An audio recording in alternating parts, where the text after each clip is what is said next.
Hi everyone, David here from Mortgage Choice. Well, as you all would have seen, the RBA have increased the cash rate by 25 basis points. Not the news that we wanted coming out of the Christmas break and the holidays through January, but here we are. So today we're going to go through a little bit of details about why they came to that conclusion, what that means for you in terms of your home loan repayments, and also a little bit of what I'm seeing in the market these days for first home buyers, upgraders, and of course investors. So we'll jump right into it. As I said, they've increased the rate by 25 basis points, and their reasoning was that it does look like the inflation rates, they're higher than where we want them to be right now. As you can see on the right hand side here, we want them between 2 and 3%. We were doing fantastic through the first half of 2025 and then started to slip a little. Thankfully, they didn't make any rate announcements before Christmas, any rate hikes before Christmas, but now we've gotten through that period. They have decided that it seems necessary to do so and expect that inflation will take a little while to come back down as well. The reason that is something that we should be a little bit nervous about, obviously, is that a higher rate means a lower borrowing capacity for new buyers, and for existing clients, as normal, we're looking at about a $16 per month increase to repayments for every $100,000 that you've borrowed. So the more you've borrowed, the more that could cost. For $500,000, it's around $80 a month more expensive. But this is why we need to be very considerate if we're looking to purchase or access any equity in future, because this likely isn't the last rise.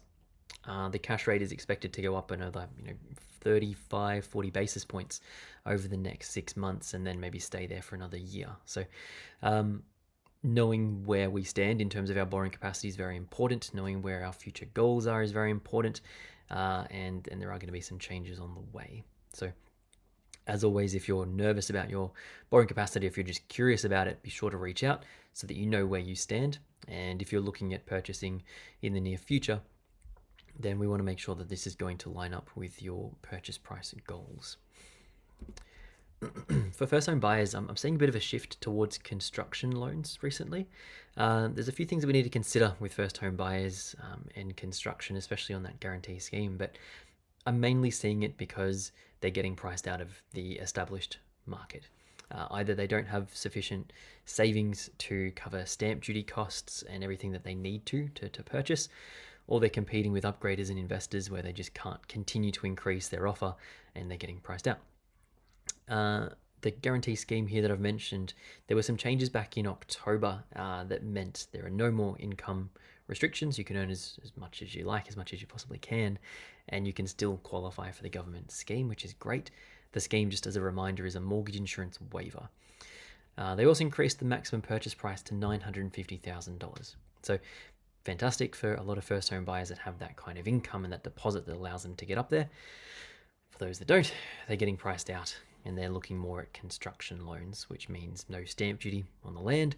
It means not really competing with other buyers, because land purchases are essentially, here is a product, here's the price, buy it or don't. Construction being very similar. So that's what I'm seeing in terms of first home buyers and some shifts with them. Upgraders, there's a little bit more caution with upgraders at the moment. They're considering bridging finance just to make sure that they can get into the new house. They're making sure that they've got their deposit ready to go before they look at purchasing a new house. And they're also kind of gauging the market with a lot of off-market interactions. So they're speaking with agents about what properties aren't listed yet.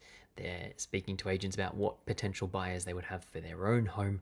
And so that's been really interesting. I think it's a bit of a sign of the times that clients and people aren't as confident and comfortable just listing a property straight away and jumping into the market to see what's there. They really want to gauge what's happening behind the scenes before they do anything. It kind of speaks to the times these days with everything. People do a lot more research before making a decision, and I think we're just going further in that direction.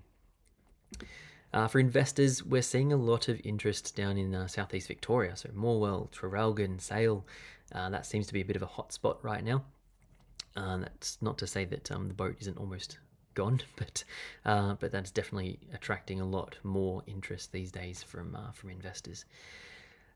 We've had a few clients that are looking to move out there, sort of a short-term thing as well, and then potentially keep that property as a long-term investment. But Yeah, Southeast Victoria seems to be on the go.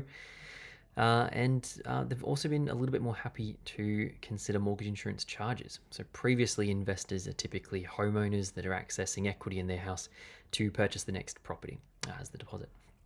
And normally that would cover 20% of the purchase price plus the costs to avoid mortgage insurance charges. But what we're finding at the moment is that they're more eager to enter the market and happier to consider any additional costs that kind of come into that. They're very much expecting greater gains over the next 5, 10, 15 years. And so that mortgage insurance charge up front, whilst we want to avoid it where we can, it's not as much of a hurdle, it's not as much of a deterrent as it previously was. So that's a little bit about what I'm seeing. Like I said earlier, if you have any questions about your capacity or your plans for the next 12, 18 months, be sure to reach out to me and we can run through however we can help and whatever might suit best for you. So thanks for your time, and I look forward to speaking with you soon.